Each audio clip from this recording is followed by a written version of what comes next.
আমি তো ওয়াবি ওয়াবি দেখে ভোট দেওয়া যাবে ভাই। দেখেন, আপনারা আপনাদের আদর্শের কথা মাঠে বলেন, ইসলামের আলোকে আমরা আমাদের আদর্শের কথা বলি, ইসলামের আলোকে। এটা 1400 বছর থেকে চলতেছে, কিয়ামত পর্যন্ত চলবে। কিন্তু আমি যে দায়িত্ব নিয়ে মাঠে আত্মপ্রকাশ করেছি, এটা হলো রাজনীতি। আর রাজনীতি হয় আকীদার ভিত্তিতে না, রাজনীতি হয় ইনসাফের ভিত্তিতে। সুতরাং আমি যখন রাজনীতি করবো, ইনসাফের ভিত্তিতে করবো। আপনি তো দলিল দিয়ে কথা বলছেন না, যারা ওয়াবি খেসে করা যাবে না, এটা আমার কথা না, এটা দলিল।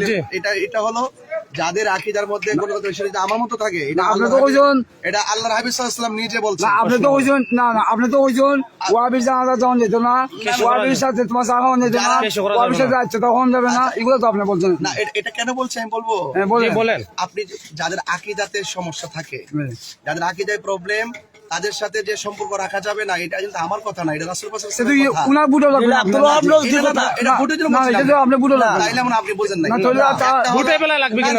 একটা আকীদা আর একটা হলো আপনি মনে করেন রাজনীতি যখন করবেন, রাজনীতিবিদ হবে ইনসাফের ভিত্তিতে। এখানে হিন্দু থাকবে, খ্রিস্টান থাকবে, এবং আমার মতো দর্শকের পক্ষে থাকবে, বিপক্ষে থাকবে। আমি যখন রাজনীতি করব, তখন আমাকে ইনসাফের ভিত্তিতে ধর্ম, বর্ণ, দল, মত নির্বিশেষে সবাইকে নিরাপত্তা দেওয়া হলো প্রতিনিধির দায়িত্ব। এই জন্য রাজনীতির ভাষার সাথে আকীদার কোনো বিষয় আপনি নির্বাচিত হইলে আলাদা করে দিবেন। কেন আলাদা হবে? কেন আলাদা হবে? কেন আপনি তো বলছেন না না না, অবশ্যই না, এটা আপনাদের ভুল ধারণা। না, যেহেতু আপনি বলছেন মানে এগুলা করা যাবে না ওয়াবিদের সাথে, মানে আমাদের না, এটা তো এক সেকেন্ডের হোক, উনি বলছেন উনার কথাটাই সত্য, কিন্তু আলিম মানুষ মিথ্যা বলছেন না। আপনি কি আপনি কি ধরেন আমি ওয়াবি,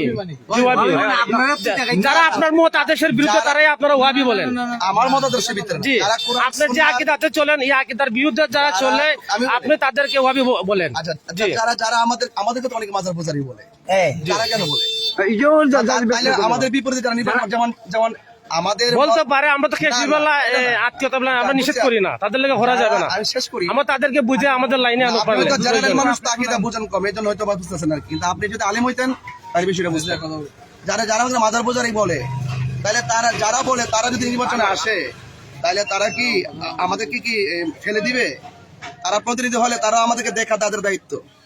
এখানে আকীদা এবং রাজনীতির বিষয়, ইনসাফ ভিত্তিতে রাজনীতি করতে হবে। রাজনীতি আর এটার সাথে ম্যাপ করতে পারবেন না। আপনি সুদ খাওয়া কি হারাম না? হারাম। সুদ খাওয়া থেকে হারাম করে বলতে হবে না? বলতে হবে। তার মানে কি সবাই জানে হারাম কি না? হারাম বলতে হবে, হারাম বলতে হবে। তাহলে কি ওয়াবি যারা করে হারামি করে কোনটা? আরে না, সুদ করে দেব, ওয়াবি তো আপনি বললেন না, বুঝতে হবে ভাই। টাকা যাবে না, বেশি যাবে না, এটা আমাদের ফ্যাক্ট না। আমি তো ওয়াজ করতে অভ্যাস, আমার ওয়াজ করতে ভালো লাগে।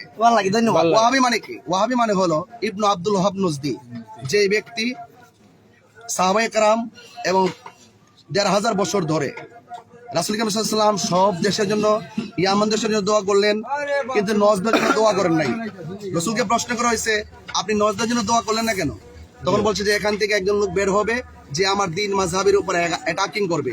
তো যিনি অ্যাটাকিং করবে বলছিলেন, তিনি কিন্তু সে ঠিকই ওয়ান থেকে বেরিয়েছে, তার নাম হলো আব্দুল ওয়াহাব নজদি। যে ব্যক্তি রাসূলুল্লাহর বিরুদ্ধে বিভিন্ন রাসূলুল্লাহ সাল্লাল্লাহু আলাইহি ওয়াসাল্লাম তরিকতের উপর আঘাত করেছিল, সে আব্দুল ওয়াহাব নজদি। তো সে তো খারাপ কাজ করেছেন, তার বিরুদ্ধে বললে আপনার গায়ে লাগবে কেন? আপনি তো আব্দুল ওয়াহাব নজদি না, আপনার গায়ে লাগবে।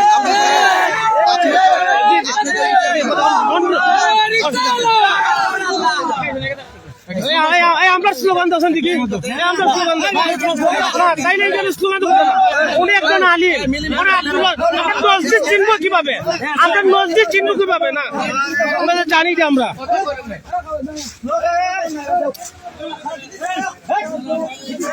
আমরা বুঝি।